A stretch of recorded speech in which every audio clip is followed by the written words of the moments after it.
If you have an Excel worksheet with tables and you would like to remove all the formatting and change it back to a range, click anywhere within the table.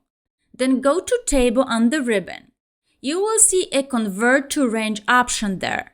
If I select it, I get a warning message whether I am sure.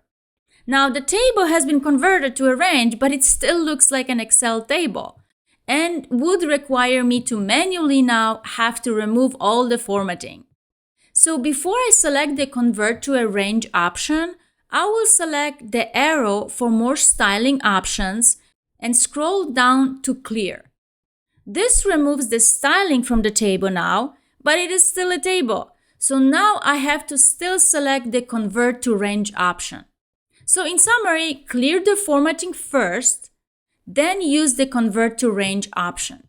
On the other hand, if you have a range of data in Excel, it may look like a table to you, but it is not set up as an Excel table with special formatting, filtering, and calculations options. Place your cursor somewhere within the table, then go to Insert on the ribbon and select Table.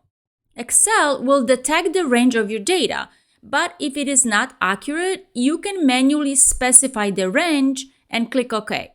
By default, Excel will style your new table automatically, but you can quickly change it by selecting different style under the Table menu. Excel tables have some unique characteristics that can be quickly applied. You can quickly show or hide the header row, add a total row at the bottom of your set, select to have the rows alternate in color for easier view, emphasize the first and or last columns, and or make banded columns.